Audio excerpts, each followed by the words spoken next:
What's up, guys? This is your program for the 4th of November, starting on the 5th, which will be the Monday.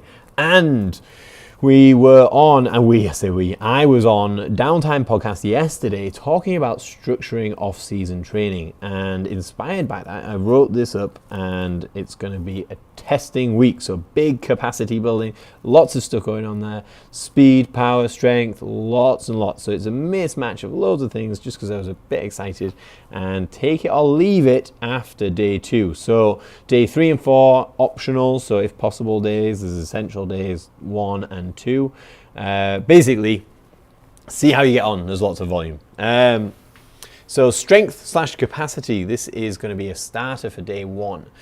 Single arm, clean and jerk. So with a kettlebell, reasonably heavy. You don't have to hit the ground, go between your legs. And this is going to generate some power through your hip, and then jerk overheads. It could be a push press, it could be a strict press, whatever you like. So do 3 on, so do your right hand, then your left hand 3 times. So in essence, you're doing 6 sets.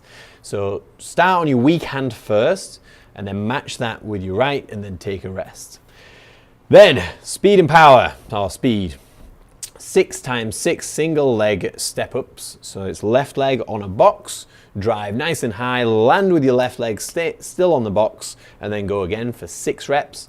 Rest 30 seconds, do your right, and then you do that, so you've done 6 total, so 3 each side.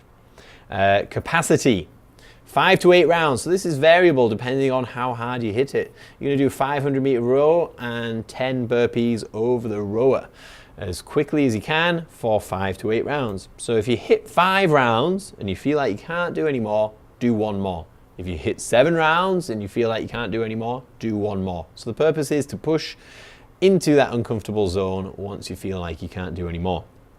Then, day 2, 3 lots of 400 meter sprint with 45 seconds in between. So these are going to be all the same pace sprinting if you can.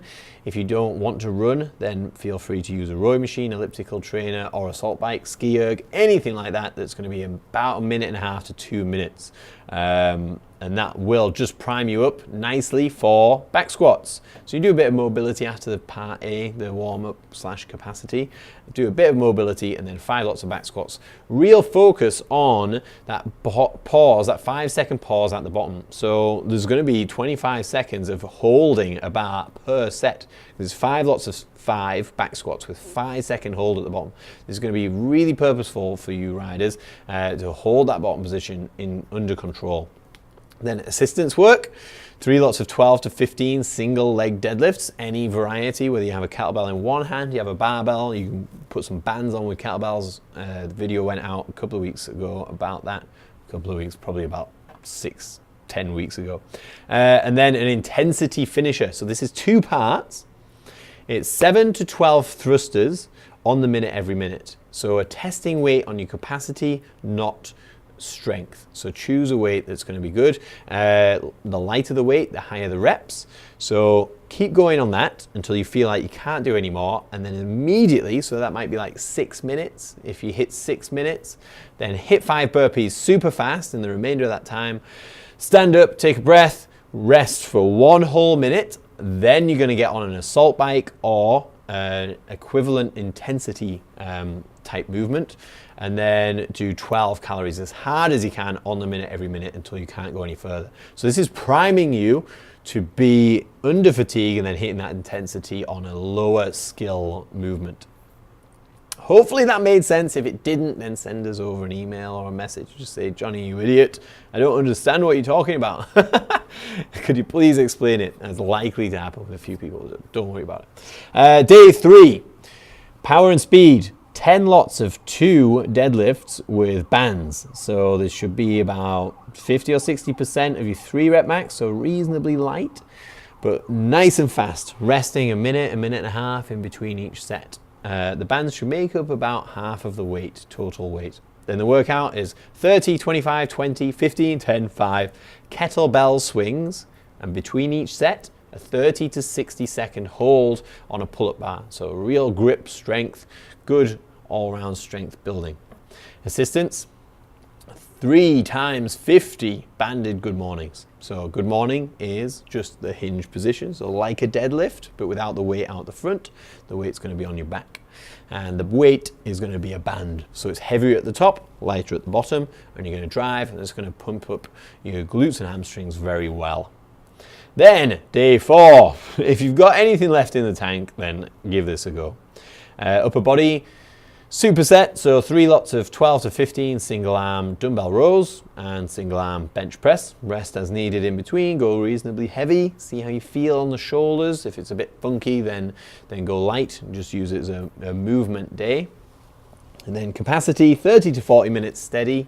So steady state, maybe like 140 on the whole heart rate monitor if you're using one. If not, then just don't blast it. It's 30 to 40 minutes of 600 meter run and 3-minute bike. You can alternate those, and you can pretty much do 3 minutes of any kind of cardio equipment alternating between the two to encourage that you're not going to be burning any particular muscles, and that's going to fatigue you. So it's a capacity builder with variable movements. And then core finisher, 90-second L hang or hold, 30 Russian swings times 3, 10-second bird dog times 5 each side, and 5 times 5 goblet squats with 15-second pause at the bottom, just in case your hips and squatting position wasn't tested enough this week.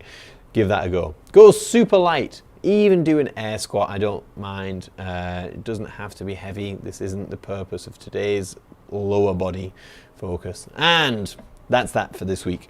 So before I start rambling anymore, I'll wrap it up by saying any questions, send them over and I'll gladly answer them. And happy riding, happy gymming. See you next week. Peace.